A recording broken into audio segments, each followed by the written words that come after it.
Olá, gente! Como a gente já viu nos vídeos anteriores bastante sobre literatura, leitura e escrita, no vídeo de hoje a gente vai estar falando sobre a seleção de material de leitura para o ensino.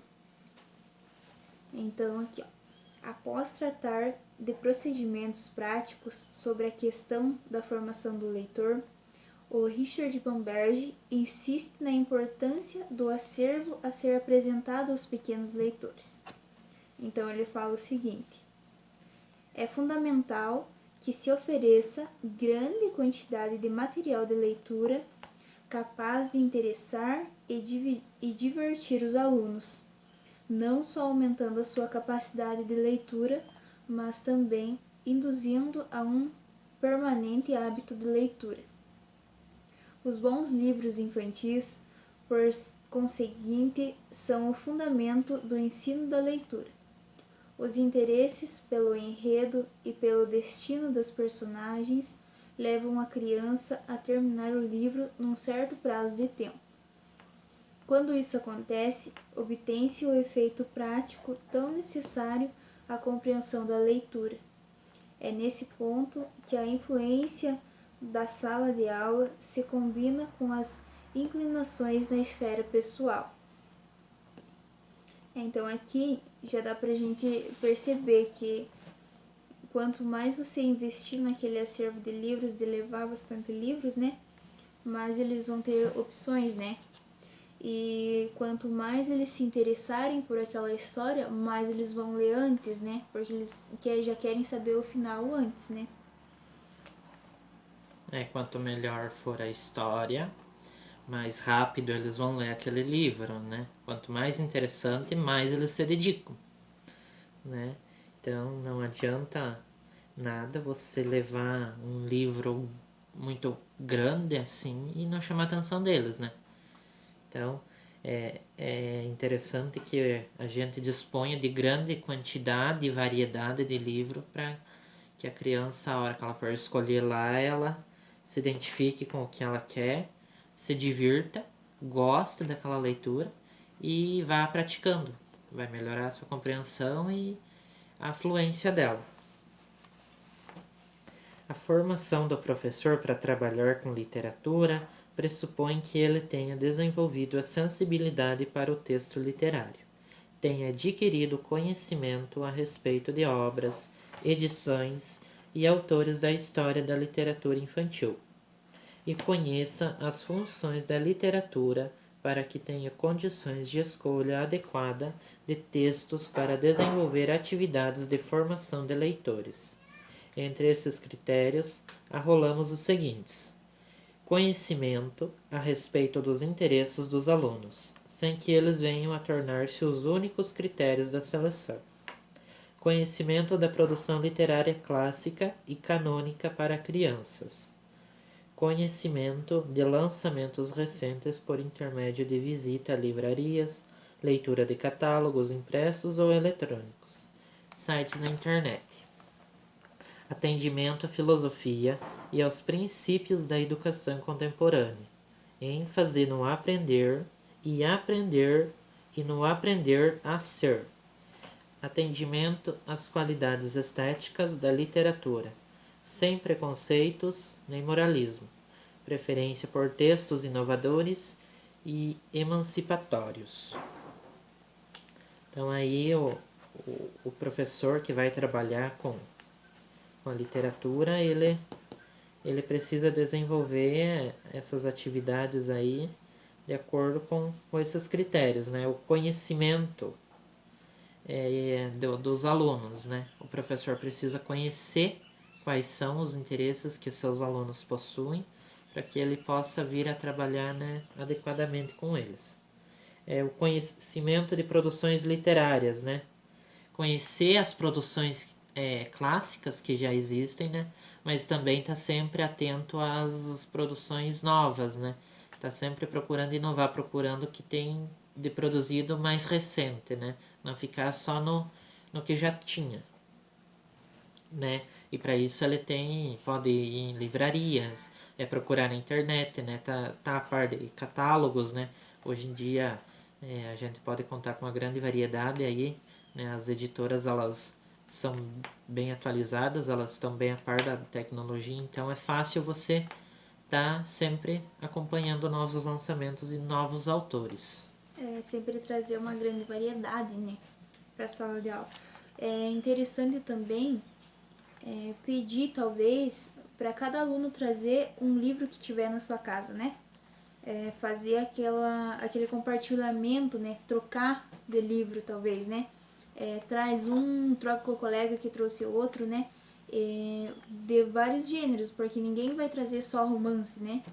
Ninguém vai trazer só uma aventura, talvez, né? Então, eles vão compartilhar também esses conhecimentos, né?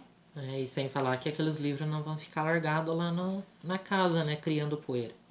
Eles vão ganhar vida aos olhos de muitos. É verdade. Então, além desses critérios de qualidade do material impresso em livro, não convém esquecer que, segundo Aguiar, lá de 1988, de um artigo que ele escreveu lá da página 17, ele diz o seguinte, que não convém esquecer que, para que a escola possa produzir um ensino eficaz da leitura da obra literária, deve cumprir certos requisitos como dispor uma biblioteca bem aparelhada na área da literatura, como bibliotecários que promovam o livro literário, professores leitores com boa fundamentação teórica e metodológica, programas de ensino que valorizem a literatura e, sobretudo, uma interação democrática e simétrica entre alunado e professor. Então, aqui ele já falou, né, que não é para contar apenas com o livro impresso, né? Você tem que ir além, né? Porque todas as escolas, elas têm uma biblioteca bem repleta, bem cheia, né? Só que o professor também tem que estar preparado, né? Não basta só cobrar dos alunos, né? Não adianta ter livro se o professor ali que está dirigindo aquela aula, ele não tiver conhecimento, né? Ele não dominar a fala dele, né? Então, ele precisa conhecer, ter domínio daquilo que ele vai ensinar, daquilo que ele quer avaliar, né? Para que ele possa se servir como exemplo para os alunos, né? E nas bibliotecas também ter livros realmente literários, né? Que tem uma boa fundamentação teórica e metodológica. Então, são as palavras aí do Aguiar. Então, a gente precisa ficar aí correndo atrás sempre. Não ficar na mesmice, no comodismo. É verdade. Então, uma das qualidades presentes nas obras destinadas às crianças dentro da literatura brasileira é a do ludismo e do descompromisso de textos voltados para a experiência prazerosa com a literatura, sem esquecer a qualidade de linguagem, a variedade dos temas e a proposta de tratamento questionador dos assuntos apresentados. Nesse aspecto, muitos são os autores brasileiros que propõem o humor e a paródia como princípios inseparáveis de um bom texto. Entre esses autores, então, tem a Eva Furnari, o Ziraldo, Ângela Lago, Ricardo Azevedo, a Silvia Ortfeld e outros. É possível ler um texto literário com prazer e, simultaneamente, perceber as várias ideologias que entretecem o discurso narrativo ou o discurso poético. E esta percepção pode e deve ocorrer de forma lúdica, a partir do momento em que as convenções textuais desencadeiam um processo de prazer, conhecimento e reconhecimento da relação entre a ficção e realidade. Guerra, 1999, página 149. Essa concepção de ludismo não impede, como podemos perceber, que a base de apoio do trabalho esteja também no conhecimento, no aspecto cognitivo, porque o prazer, soma de intelecto e coração, está longe de ser aquele ludismo destituído de pensamento dos puritanos. Nele estavam manifestadas grandes porções dos recursos cognitivos de que o homem dispõe para perceber o mundo. No balanço da leitura lúdica, não basta uma lágrima, uma boa gargalhada. É preciso encontrar um dado cognitivo. Entendemos como recursos cognitivos utilizados pelos sujeitos a atenção, memória, seleção, inferências, estabelecimento de relações, imaginação, esforço mental, vontade e disponibilidade. Entre esses recursos, destacamos a disponibilidade ou a duração do tempo que foi dedicado à atividade. Amarília, 1999, página 27. Então, para sintetizar os princípios e transformá-los em ação direta de formação de leitores, apresentamos um panorama bastante esclarecedor das modalidades de trabalho com a leitura literária, que pode ajudar o professor a entender como se pode preparar a criança para se tornar um leitor competente. Então, de toda essa parte que a gente leu, podemos averiguar os objetivos do ensino e tratar de requisitos básicos para que o trabalho docente seja eficaz, no sentido de promover a prontidão da leitura dos alunos. O ensino simultaneamente individualizado e cooperativo, a adaptação das habilidades de leitura aos materiais de que a escola dispõe e aos objetivos propostos pelo planejamento pedagógico. Então, também além de discutir questões relativas à avaliação em processos da formação do leitor e critérios para a seleção de textos literários. Então, resumindo tudo isso que a gente leu, né? A gente tem que trabalhar bastante essa questão da leitura, né? Como a gente já tá falando aí, bastante vídeos sobre leitura e literatura, né? Porque hoje em dia, na verdade, a leitura ela tá ficando meio que de lado, né? É difícil você encontrar um adolescente hoje em dia que pegue um livro realmente e leve para casa e leia, né? É muito mais fácil ele pegar o celular ali, ficar vendo algum conteúdo e ele já pega isso em 5 minutos, ele já lê todo aquele conteúdo, né? Do que um livro que ele tem que ficar página por página lendo, né?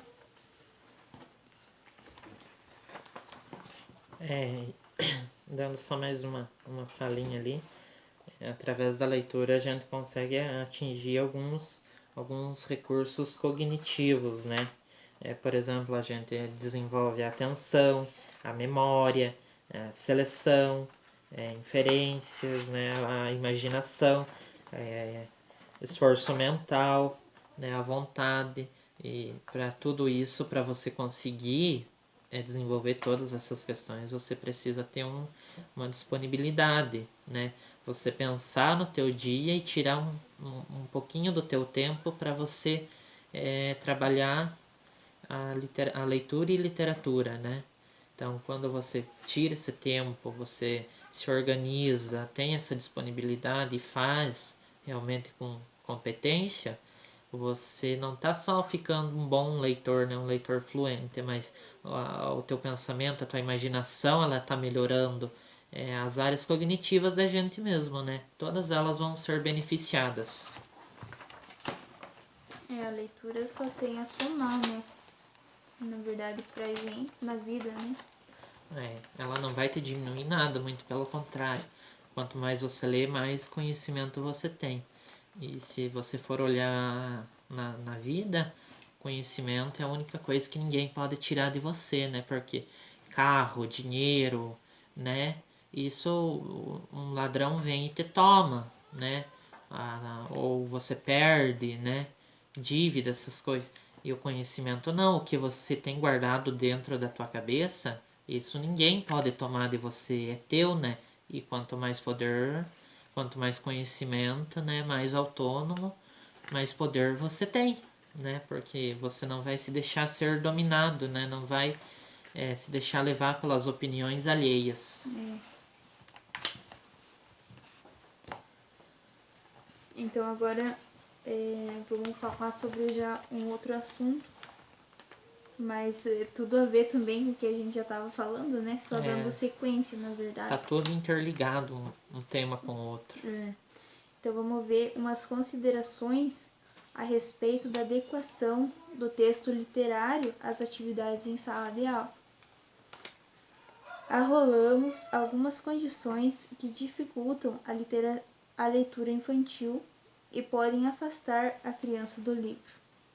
Textos com estágio avançado de utilização da linguagem portuguesa, com personagens complexos fora da capacidade de compreensão e vivência da criança. Narrativas com muitas cenas em que o tempo da história avança e recua continuadamente. Versos em ordem sintática inversa. Vocabulário incomum ou erudito. Então, de nada vai adiantar também oferecer aquele monte de conteúdo ali se eu, por exemplo, a criança ou adolescente não está preparado para receber aquilo, né? Ele não foi preparado adequadamente. Né? Então vai ser perdido, porque às vezes o livro começa contando uma coisa, daí já retorna para o passado, daí vai lá para o futuro e volta de novo para o presente. Então acaba por ficar perdido no meio daquela história ali e ele vai acabar perdendo o interesse. Convém acentuar inicialmente que, acompanhando Vernet, 1975, vamos pensar que, ao propor um sistema de interações e de atividades, estamos estruturando uma transposição didática, a transformação da cultura em objeto de ensino e de aprendizagem escolar. Para além do que este último considera didática tradicional, em que o trabalho escolar exigido pelo professor é feito sob vigilância para ser, ao final, avaliado. São tarefas com características também tradicionais que, sob o viés sociológico, o autor enumera e descreve no seguinte decálogo. 1. O cumprimento sincronizado de tarefas idênticas. 2. O isolamento das tarefas. 3. A fragmentação das tarefas. 4. A estandardização das tarefas. 5. O componente escrito das tarefas. 6. O caráter individual do trabalho. 7.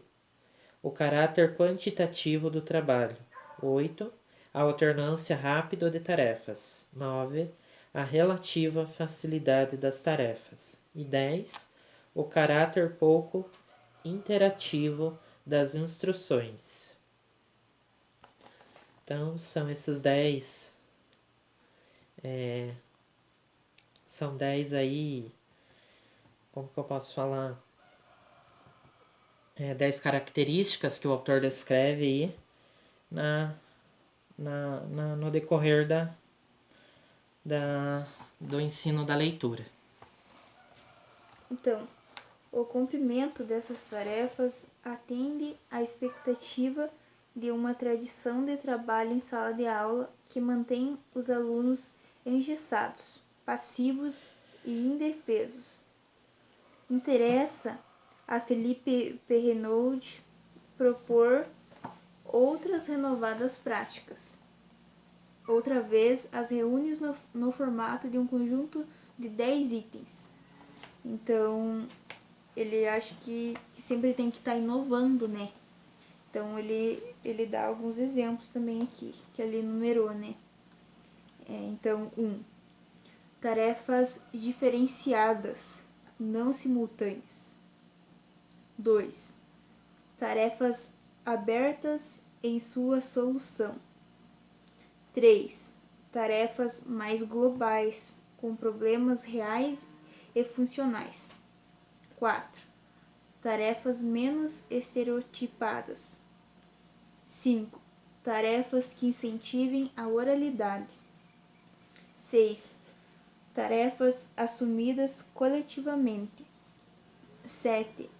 Impossibilidade de comparar rendimento porque as tarefas são diferenciadas. 8.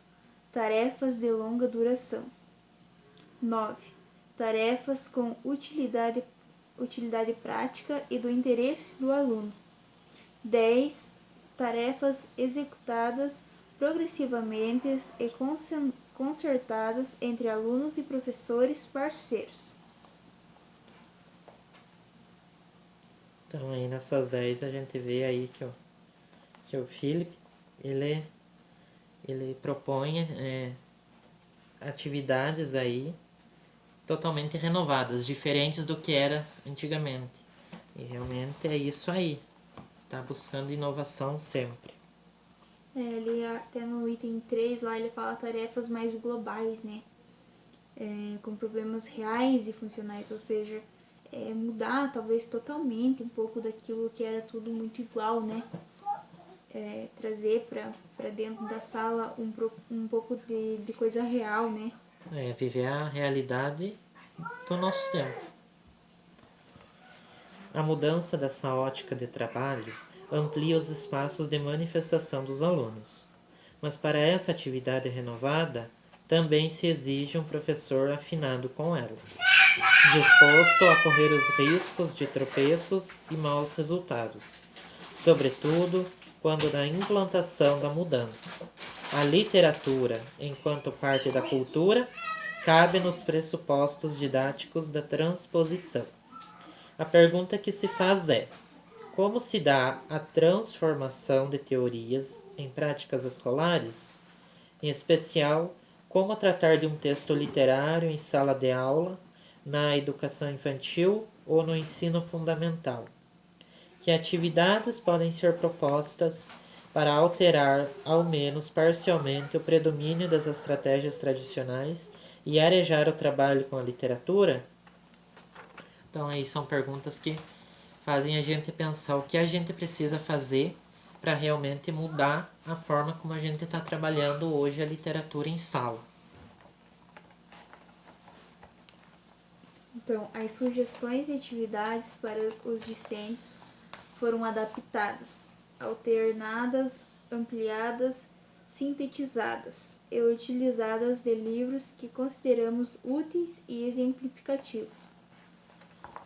Os grandes objetivos preconizados nessas tarefas estão relacionados à aprendizagem de situar-se no mundo da literatura, aprendendo a lidar com diferentes gêneros literários, com o imaginário requerido para a formação de ideias e do gosto, com os elementos poéticos, que são as rimas, imagens sonoras, brincadeiras com palavras, musicalidade, expressão de sentimentos e afetos. E também com elementos narrativos, que são o narrador, personagens, diálogos, tempo e espaço. Também consideramos a aquisição das capacidades sociais e de formas de conduta pela presença de personagens e situações que representam no campo da ficção, pessoa e acontecimentos reais. Outra forma de aprendizagem é a de aspectos gerais e significativos da vida para entender a natureza e a sociedade, e para saber apreciar e valorar a existência. Mais outra aprendizagem buscada por meio de atividades e estratégias de trabalho é o conhecimento escolar, objetivo maior desejável e indispensável nos espaços escolares e nas mediações do professor. O conhecimento é obtido e pautado pelos assuntos de que se ocupa a escola: a língua, as ciências, a matemática, a história, a geografia e outros, para tratar, por exemplo, da água nas mais variadas formas em que aparece aos olhos infantis, como o rio, o mar, chuva, água engarrafada, encanada, em fontes, poças, bicas e outras, e também em seus diferentes estados, líquido, gasoso, sólido. O professor pode recorrer às narrativas e poemas, como por exemplo, O Rio Sombrio, de Cecília Meirelles, A Mar, de Bartolomeu Campos Queiroz, Um Pipi Choveu Aqui, de Silvia Ortoff. Então aí ele faz uma comparação ali, né? E ele mostra como que dá pra gente usar a literatura para trabalhar outras coisas, né? Igual ele citou a água, né? Você pode pegar um livro ali contando, ilustrando, né, uma forma da água, depois você usa isso em geografia, talvez, e pega um outro livro que conta sobre lá a Guerra de Canudos e depois você já usa aquilo ali em história, né? Você tem que usar, intercalar, na verdade, o livro, né? Porque os livros estão aí para ser usados, na verdade, né? E hoje, se você for ver, você consegue trabalhar bem a questão da interdisciplinariedade, né? Você consegue pegar um assunto e trabalhar em todas as áreas, né? E é o que a BNCC nos apresenta hoje, né? O que ela quer que a gente faça, né? Que o professor tente trabalhar a interdisciplinaridade, né? Encaixar para que o aluno ele consiga pegar realmente o conteúdo e aprender sobre aquilo lá em todas as áreas que a gente estuda. Então, cabe neste momento advertir o professor de que a leitura desses belos textos literários com afinidade instrumental, requerida pelos objetivos pedagógicos, reduz a qualidade literária e a função poética dos textos até a nulidade ou o desaparecimento da literatura entendida enquanto arte. Trata-se de realizar uma leitura utilitária dos textos literários. A literatura passa a ser pretextos para enfoques e abordagens que a distorcem e mutilam. Na literatura, o conhecimento funciona e se manifesta no texto de outra maneira, diferente do modo como se manifesta em textos não literários, como o jornal ou os quadrinhos. A literatura é fruto da ficcionalização.